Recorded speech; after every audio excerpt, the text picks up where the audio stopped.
ሰላም ህዝብ አምላክ ከመለኹም ደሓንደለኹም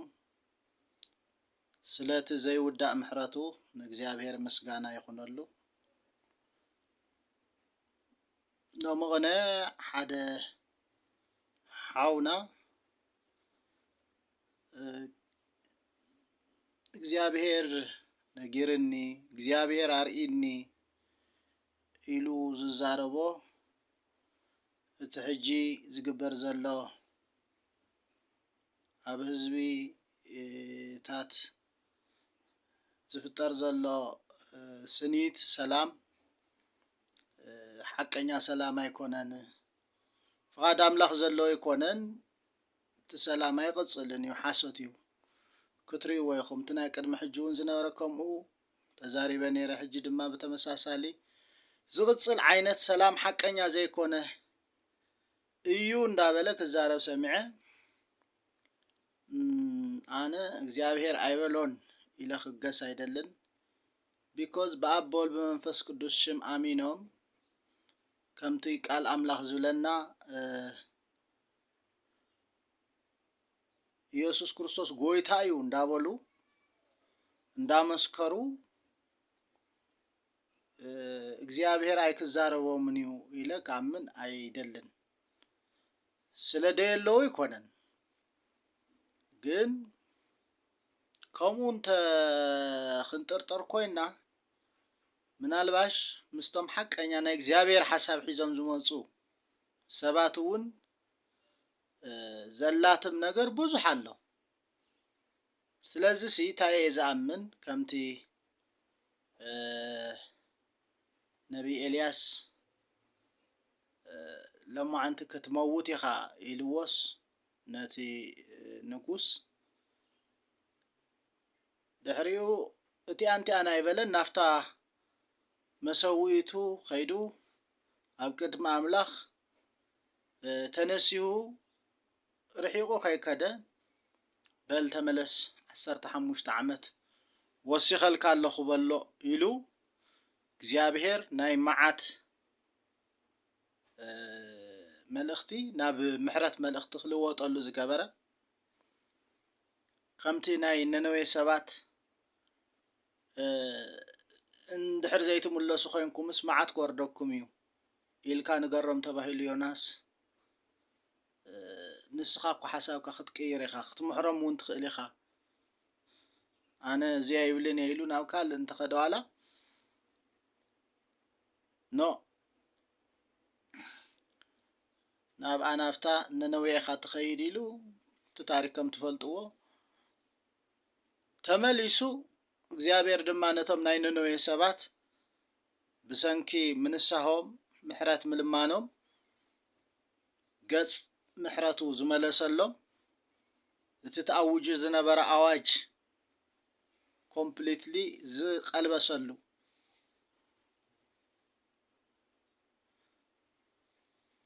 ተሕደሱ ሪስቶር ክግበሩ ዝገበሮም ዘሴም እቲ ሓውና ትብሎ ዘለኻ ነገር ኮይኑ እኳ ተኾነ እግዚአብሔር እኳ ኢልካ ተኾይኑ ንሕና እግዚአብሔር ሲ ናይ ርሑቕ ጎረቤትን ኣይኮነን። ንጉሆን ምሸትን ኣብ እግሩ ተንበርኪኽና እቲ ኣዋጅ መዓት ብኣዋጅ ምሕረት ክትካእ ለሚና ከነለውጥ ንኽእል ህዝቢ ኢና። ሶ ንሕና ናይ ሓደ ፖለቲካ ደገፍቲ ኣይኮንናን። ንሕና ናይ ሓደ ህዝቢ ናይ ሓደ ወገን ደገፍቲ ኣይኮንናን። ንሕና ናይቲ ሓሳብ ኣምላኽ ደገፍቲ ኢና። ስለዚ ኣብ ህዝብታት ዝግበር ዘሎ ርክብ ሓቂ ኣይኮነን። እግዚአብሔር ኣይፈልጦን ዝብል ሓሳብ ኖ እግዚአብሔር ክትፈልጦ ኣለዎ። ምሕረት ክትገብር ኣለካ ንኩሉ ህዝብታት፣ ንህዝቢ ትግራይ ንህዝቢ ኤርትራ ጥራሕ ከይኮነስ ንህዝቢ ኢትዮጵያ ንህዝቢ ኣፍሪቃ ንኩሉ ህዝብታት ምሕረት ክትገብር ኣለካ። ሓድነት ፍቕሪ ስኒት ክመጽእ ክኽእል ኣለዎ ኢልና ኣብ ቅድሚ ኣምላኽ ንማልድ ህዝብታት ኢና። በዚ ነገር እዚ ሓደ ናይ እግዚአብሔር ቃል ኣብ መጽሓፍ ነህምያ ዘሎ ሓሳብ ከካፍለኩም ይፈቱ ሞር ባዕልኩም ተንብብዎ ይዕድመኩም እንታይ ግን ነህምያሲ መቅረቢ ናይቲ ንጉስ መቅረቢ ወይኒ መቅረቢ ዝስተ ኮይኑ ኣብ ዘገልግለሉ ምድሪ ብዛዕባ ዓዱ ሓቲቱ ብዛዕባ ህዝቡ ሓቲቱ ካብ ምርኮ ዝተመለሱ ኣዝማደይ እቶም ህዝበይ እቶም ኣሕዋተይስ ከመይ ኣለዉ ከመይ ረኺብካዮ ኢሉ ካብኡ ንዝመፀ ሰብ ተኸባቢየይ ትመውለድየይ ትስፍራይስ ኣብ ምንታይ ኩነታት ኣለዉ ኢሉ ይሓቶ እሞ ኦይ ግደፎ ናይ ህዝብና ጉዳይስ ኣብ ፀገም እዩ ዘሎ ኢየሩሳሌም ዳ ፈሪሳን ዲያ ህዝባ ከዓ በቃ ድንበራ ማሕፃ ኣብ ጭንቂ እንዲያ ዘላ ተቃፂላ እንዲያ ይብሎ እሞ ኣፀቢቑ ይሓዝን እቲ ናይ ህዝቡ ስቃይ እቲ ናይ ህዝቡ መከራ እቲ ናይ ህዝቡ ሽግር ብጣዕሚ የሕዝኖ ብጣዕሚ ይጉሂ ብጣዕሚ ዓሕ ይብል እሞ ዓሕ ኢሉ ብሕነ እቲ ዝፈረሰ ናይ ኣቦታቱ ምድሪ ክሰርሖ ሃንቀውታ ኣብ ልቡ ይሕድር ሽዑ ከምቲ ልማዱ ንጉስ 1000 ዓመት ንገስ ኢሉ እቲ ዝስተ ምስ ኣቕረበሉ እቲ ንጉስ ዘይፈልጦ ባህርያት ርእይሉ ንነህምያ ነህምያስ ጭልጩል ተፃዋቲ ሰሓቂ ናይ ፍቅሪ ሰብ ዳ እምበር ከምዚ ብሓዘን ተወቂዑ ርእይዎ ስለ ዘይፈልጥ ይመስለኒ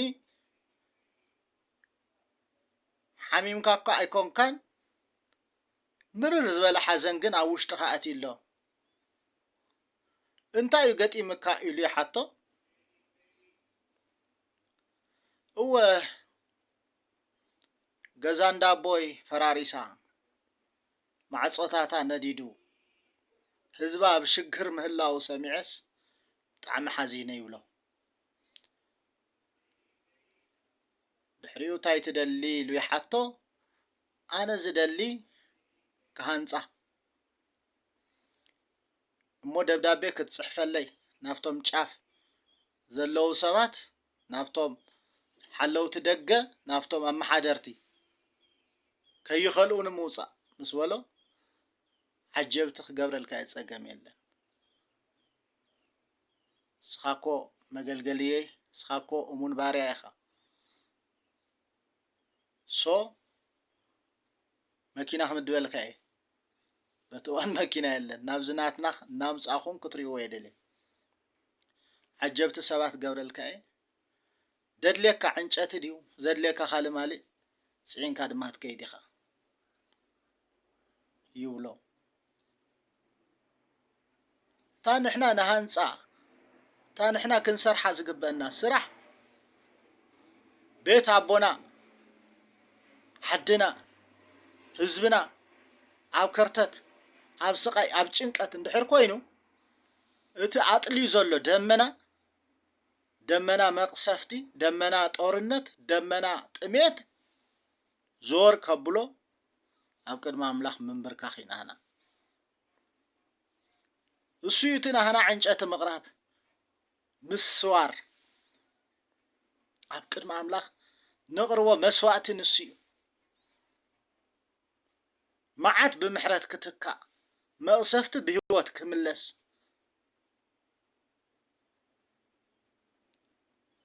ሽዑኡ ሒዙ ምስከደ መቸም ምቹ ኣይኾነልካን እዩ ኣብ ቅድሚ ኣምላኽ ምእንቲ ህዝብኻ ደው ምባል ምስ ትጅምር ከም ጦቢያና ሰንበላጥ ዓይነቶም ሰባት እንቅፋት ዝኾኑ ሰባት ኣይሳኑን እዮም ከይዱ ነህምያ እቶም አምዳ ሜስ ዝውዕሉ ድዮም እቶም አምዳ ቤተ ክርስቲያን ዝውዕሉ ድዮም ኣብ ሃይማኖት ስፍራ እቶም ኣብ መሪሕነት ስልጣን ዘለዉ ድዮም እኽብክብ ኣቢሉ ዓድቦና ባንህ ነጻ ይብሉ ሽዑ እቶም ቃሉ ምስተንብብዎ እቶም መሳፍንትታት ብዙሕ መውደልደልቲ እዮም ከምዛ ሕጂ ንሪኣ ዘለና ቶም ወንበር ከባቢ ዘይጠፍኡ ሰባት ኣይግዶምን ኣብቲ ዕዮ እውን ንድሕሪት እዮም ዝብሉ ጥምት እንዳበሉ ይምለሱስ ትኻልእ ግን ረሃፁ ጥብ ሚሉ ይሰርሕ ይዓይ ይገልግል ይልምን ንልምን ምእንቲ ህዝብና ንልምን ምእንቲ ዓድቦና ንልምን ምእንቲ ተጨኒቁ ዘሎ ወላዲ ምእንቲ ታ ኩርምት ኢላ በሓዘን ዝብላዕ ሲኢና ዘላ ኣደ ንሕና ንልምን ትነገራት ናብ ሰላም ክቕየር ንልምን ትነገራት ናብ ምሕረት ክልመን ክቕየር ንልምን ቶም ዝግበር ዘሎ ናይ ህዝብታት ርክብ ናይ ሓሶት እውን ይኹን ኣቦ ግን ናብ ፍቕሪ ናብ ሓቂ ክልውጦ ንሕና ኣብ ቅድሚ ኣምላኽ ደው ኢልና ንልምን ኣነሲ እቲ ሰንበላጥ ተዛሪቡ እንዲሁ ብሓቂ ድዮም መሰውኡ ሰሪሖም ገዛ ሰሪሖም ከምዚ ገይሮም ሃኒፆም ሰብ ክኾኑ እዝስ ዓቕሞም ርዩ እንዲሁ ማለት ዝጥርጠር እዩ ንዓና እውን ተወሉ ናስልክዕ እዩ እዚኣቶም ድዮም ብሓቂ ከምዚ ገይሮም ከዕርዩ እዚኣቶም ድዮም ከቕንዑ እሱ ዘይረኣዮ ኣብቲ ድሕሪ ነህምያ ዘሎ ዝሰርሕ መን ምዃኑ እዩ ዘየለዮ እሱ እግዚኣብሔር እዩ ነህምያ ንእሽተ እዩ መታዓይቱ ናእሽተኦም የስ ግን ኣብ ድሕሪኡ ዝሰርሕ ኣምላኽ ግን ብርቱዕ እዩ እሱ ኣይፈልጥዎም ብዙሓት ሰባት ሕጂ ኣንስ ኣብዚ ናይ ትግራይ እቲ ናይ ኣምላኽ ናይ ክርስቶስ ፍቕሪ ተረዲእዎም ዝዝምሩ ገለ ይረአ እሞ ኣብቲ ኮሜንት ሓደ ሓደ ክርኢ ከለኹስ እንታይ ዳኣሉ እዚ ከሁራ ዋ ገብሩ ፋኖ ደኣ ኣውፂኡ ደርፊ ዓይነት ላግፂ መጥላዕላዕ ዝበለ ዘረባታት ስኢሉ ዘይርድኦም ምዃኑ ኣነስ ደርፊ ጥዕምቲ መስ ደርፊ መሲያ ንክሰምዓ ፀኒሐ ሚካኤል ኣቦይ ምሕረት ገበረለይ እቲ መዝሙር ቆይ ልቦም ይመለስ እግዚአብሔር እቲ ንዓና ዝበረህልና ይብረህሎም እግዚአብሔር ይብረህሎም ሶ እቲ ጦቢያ ዝተዛረቦ ግን ይገርም ዘንታይኹም ትብልወን ቀበሮ ታይና ኣብቲ ምዕራፍ 4 ተዘንብቦ እኳ ደስ ይብለኒ ምስቲ ሰዓት እምበር ኣብቲ ምዕራፍ 4 እንዲደሎ ውኻርያ ድን ትበሃላ እዚአን ውኻርያ ደፍርሳ በትና ዓረኛ እስከማን ታይ ዝብሎ ታዮም ከዝገብሩ ስሩ ታዩ ከምዚ ሕጂ ዝብለኩም ዘለኹ ታይና ገብሩ እዮም ትዝመር ኣምልኮስ ታዩ ብትክክል ኣምልኮ ምዃኑ ጠፊእዎም ድዩ ለግፅ እኮ እዩ ክላገፁ ከለዉ እኮ እዮም በኣምልኮ ነገራት ይዕርዩ እዮም ሶ ሰሜን ብሙሉ ኣምሓራ ትግራይ ኤርትራ ተተንቢለን እዩ ድሕሪ ሕጂ ናይ ደም ስፍራ ከይኮና ናይ ወንጌል ስፍራ ናይ ኢየሱስ ክርስቶስ መንግስቲ ፀዋዕቲ ስፍራ ክኾና ምዃነን ርድኡ እዩ እሙን እዩ እቲ ነህምያ በቲ ድኹም ዓቕሙ ግን ኣብ ቅድሚ ንጉስ ሞገስ ረኺቡ ዝፈራረስ ዓድብኡ ኣብ ማዕራሪኡ ዝተኸለ ብተመሳሳሊ በዞም ንስኻትኩም ትንዕዎም ናእሽቱ ዝመስሉ ቆልዑት ኣምላኽ